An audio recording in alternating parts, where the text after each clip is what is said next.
can't be free. Everybody wanna judge, say I'm a thug, I'm a player, I'm a simple, why I can't be me? When I walk up in the store, all the Karens get to staring at me. Put my heart in my music, it's still on my sleeve. Everybody been portrayed. So fam, what's the word? It's your boy Spiritual Trey, and it is now episode 106 of the Soulful Thoughts blog. And today, we're gonna be talking about the 9 steps to a spiritual journey and how to stay on track. Before we dive into it, don't forget to like, subscribe, and share. If y'all wanna see our boy in the algorithm, let's dive into it. What is a spiritual journey? A spiritual journey is basically the path to self-discovery, right? It's a mission that one goes on to find one's true self and one's true purpose. Because throughout life, no matter what your beliefs are, whether you're spiritual, atheist, or religious, it doesn't matter. Throughout life, we all come to realization that the original character that we might have created growing up is not a character that is in alignment with our true spirit. It's a character that is in alignment with the environment that we grew up and might be still around. You know, we start to realize that a lot of the ways that we look at life and how we feel about things are a reflection of our environment, right? And this sparks the desire to actually become in more alignment with your true inner self, right? So that sparks the path for the spiritual journey. Now, what is the first step of the spiritual journey? By far, it's the hardest one, right? And it's the longest one. It's the longest step to take. And by the way, y'all should definitely take notes on this, because a spiritual journey is not something you can accomplish in a day, right? It's something you want to take notes on and revisit your notes here and there, just to make sure that you're doing everything that you're supposed to do to be in alignment with yourself. You feel me? Now, the first step on the spiritual journey is to master self-love, self-awareness, and self-accountability. Let's talk about self-awareness. For you to even be at the point where you want to go on a spiritual mission, where you even interested in a spiritual journey, you have to have a certain level of self-awareness already anyway, right? Like I said, you already aware of the fact that you are in alignment with the environment that you grew up in, and your environment is not in alignment with your true spirit, right? So you already aware to that extent. Now it's just time to stay on that path. You must become aware of your traumas, like the traumas that you don't think about. Like, not the obvious traumas that you know about that you try to avoid, like the events where you might have been victimized or anything like that. The traumas that might be in the background, like it might not be an event, it might have been a certain phase of life. Like growing up, you might have just grew up in a household where you got cursed out and yelled at a lot, right? So now you got a lot of pent up aggression in you. Anytime somebody try you, you lash out, right? You wanna revisit these moments and let your emotions out from these moments, because you might have been the type of kid that didn't cry a lot, right? Or you tried to, hold back your emotions. Most people do that, right? So you have a lot of pent up energy that you never let out, that you never expressed, and that energy is turning into almost another entity inside of you. Anytime someone, triggers that entity to the forefront, you hurt someone. So you want to revisit these demons, revisit these entities, and just give them your love and acceptance. Let that pain know it's all right to hurt. Let those tears know it's all right to flow. You want to have these one-on-one sessions, intimate sessions with yourself. Get to know yourself more. Take yourself out on dates. Keep yourself up. Wear nice clothes. That's developing self-love. Finding your own unique style, your own unique clothes and swagger and shit like that. You feel me? Having self-accountability. Because a lot of the things we go through, we caused them, right? Or we attracted the people to our lives that might have caused it. So you want to have self-accountability for the energies you played out to attract whatever negative situations you experienced. You feel me? Or whatever connections that went sour. Have self-accountability for why those connections went sour. That's why I say step 1 is the longest and hardest process. Y'all want to watch my 9 steps to self-love video, and it'll really help you out. You feel me? Now, step 2 in the spiritual journey is mastering transmutation. Now that you're aware, you're a lot more aware of the pain that you've been through. It's time to transmute it now. Now that you've actually faced the emotions too. Let me point that out. Now that you've let your emotions flow throughout the situation and you at a space to where you can think a little clearly on the situation. Like for example, if it's a traumatic event that at first you couldn't even think about without, you know, lashing out or whatever the fuck. And now you've spent some time to yourself revisiting this situation, crying about it, just letting all your emotions out about it. And now you kind of like at a point where you can like cope with it a little more. Okay, now it's time to transmute that pain into some positive energy. You feel me? And you can do that by transforming your perspective on the situation. Like, just because you were victimized don't mean that you have to be the victim, right? That don't mean you have to be a victim. They tried to victimize you and limit your spirit into the box of victimhood. Let that motivate you to expand out of that shit and show them that they didn't stop shit. You feel me? That's one way to transmute it. You transmute that shit into a motivational energy. Or you can use your talents to transmute it into joy for you and everyone else around you. Like if you do music and you make a song about the shit that you've been through. Whether it's from the perspective of you still going through it and you just helping everybody else who go through it cope with it in a more joyous way. Or if you've actually overcome your situation now and you rapping about perspectives on how other people can get out of their shit. Or you rapping about the methods you use to get out of your shit. My bad, family, I got a call, but that's how you transmute pain. You feel me?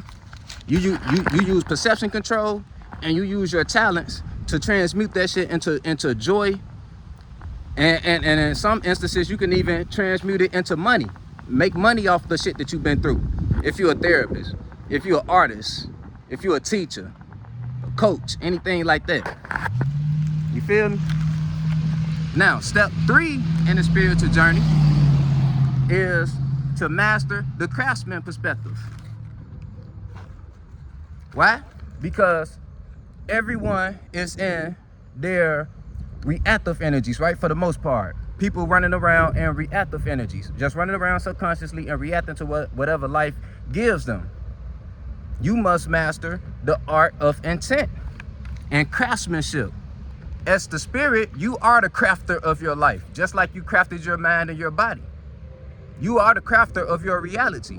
So the more that you can tap into that position, the more that you won't wake up and be lazy. Because, you know, being lazy not going to get you to your goals. And the only person that can get you to your goals is who? The crafter, which is you. You're going to get off your ass and you're going to craft your vision. You're not going to let the lack of motivation that you might feel in because you had a long day at work stop you from going after your mission if you know that your mission is the only way out of working that job that you don't like.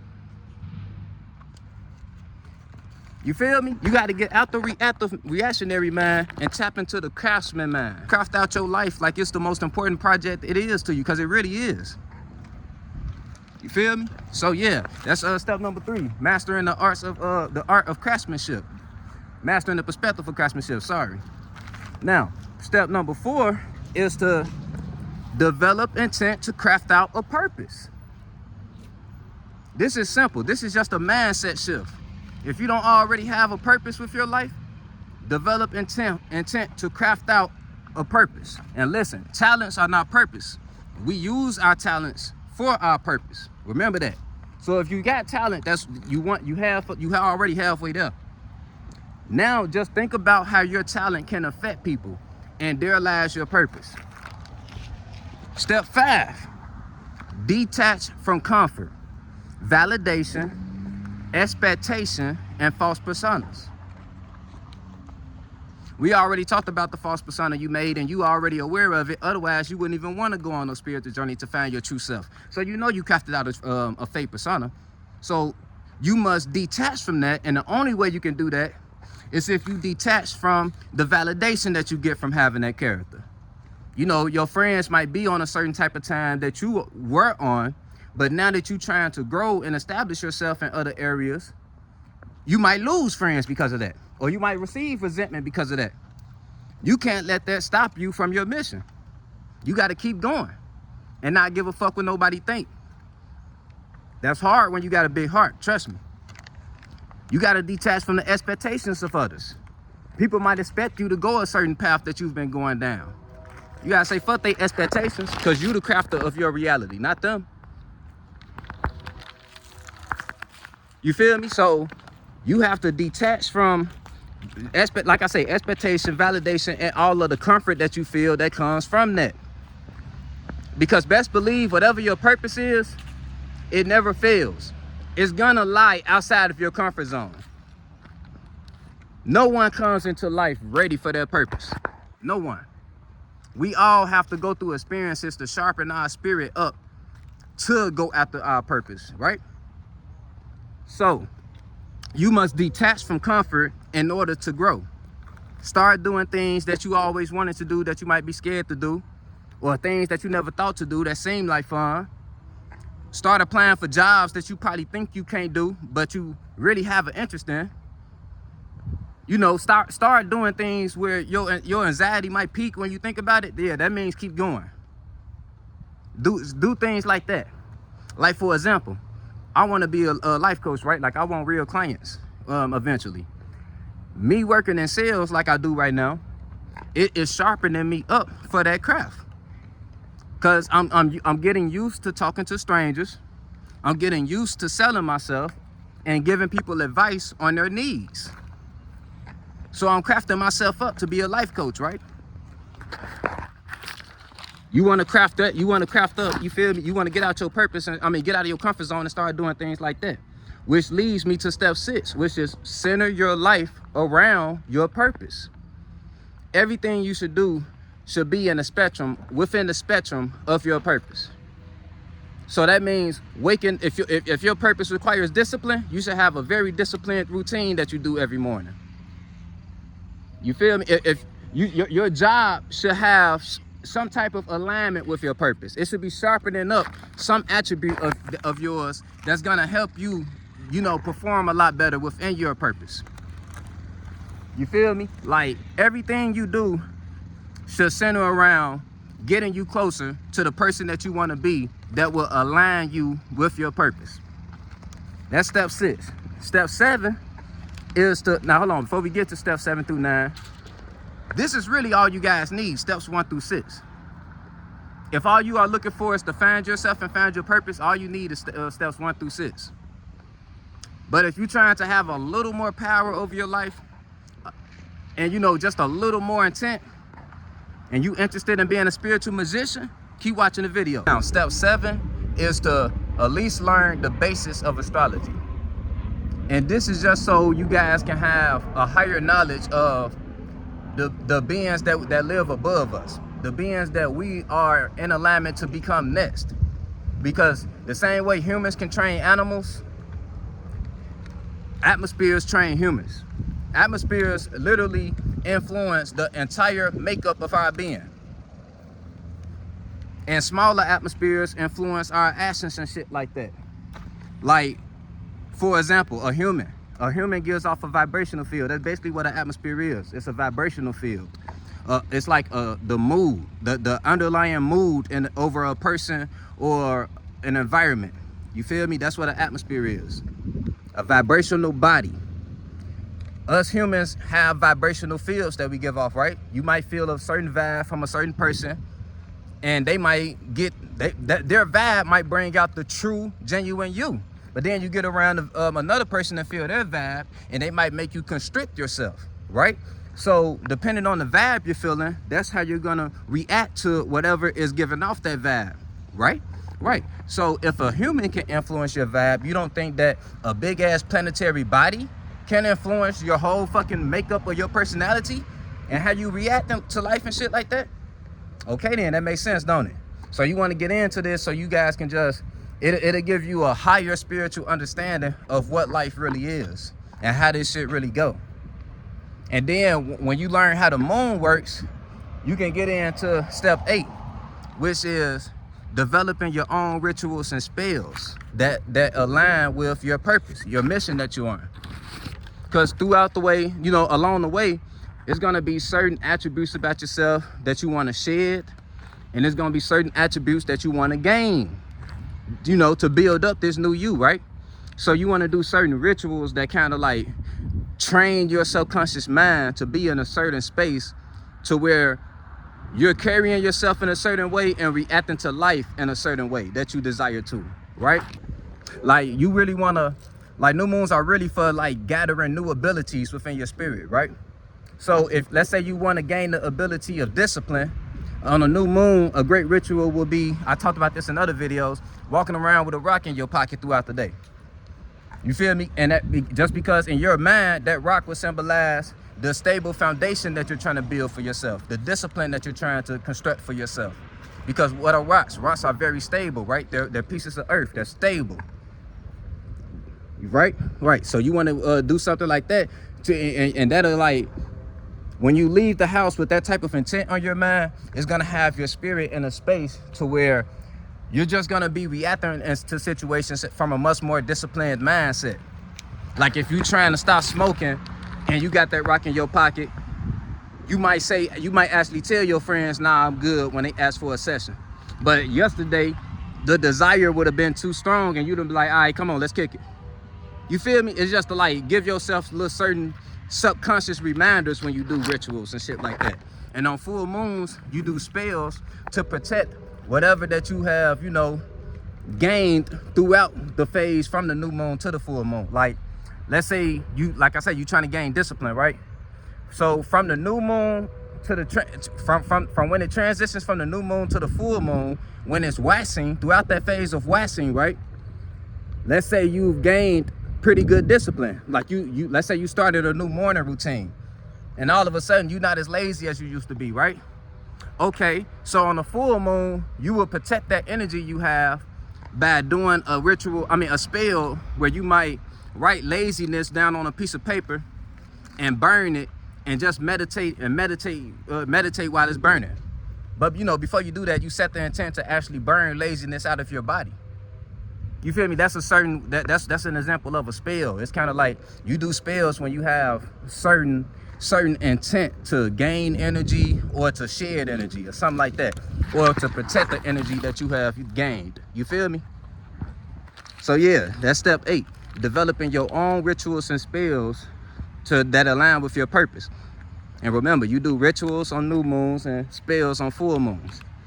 Now step 9 is to keep your space clean. Oh, and by the way, step 9 is also how we stay on track with our spiritual mission, by keeping our space clean. How do we do that? When I say space, I'm not talking about physical space. Trust me, if you keep your spiritual and your mental space clean, you're gonna keep your house clean and every other space you enter. You're not gonna feel comfortable around clutter. You feel me? And the way you keep your spiritual and mental space clean, if you've been watching the channel, you already know this. Meditation, daily meditation, daily shadow work, and daily yoga for your body too.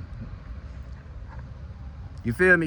Yoga, it cleans your body of all the stress, cleans your muscle of all the stress that might be clogging it up. You feel me? You want to do daily meditation to keep your spirit in a clear space so you can think clearly.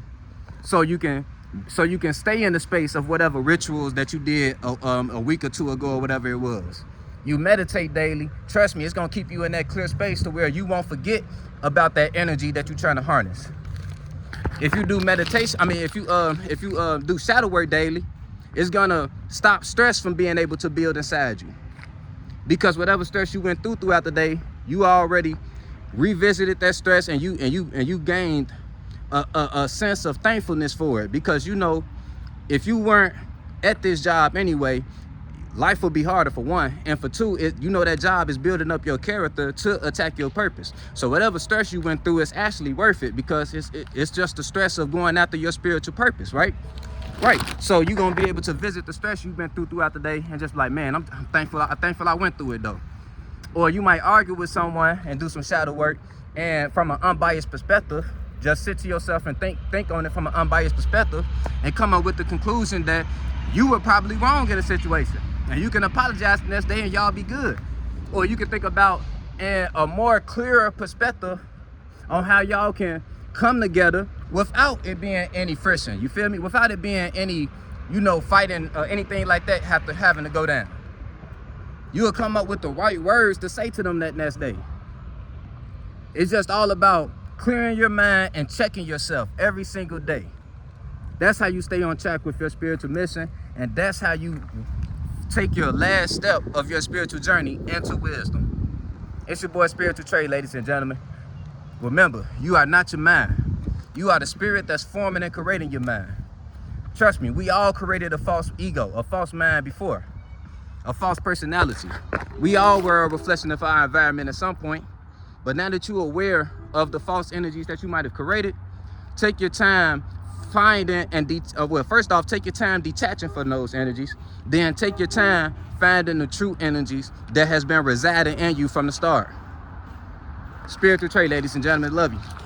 On the beat, start preaching. Feel no evil, see no evil, but peep it. I don't aim for the stars, I want leeches. And the snake spawn, I'ma kill the whole species. Rest in peace to all the peaceful preaching. The youngest wildin', but they say they evil, that's kinda reaching. Who really controlling the way you thinking? Find the truth.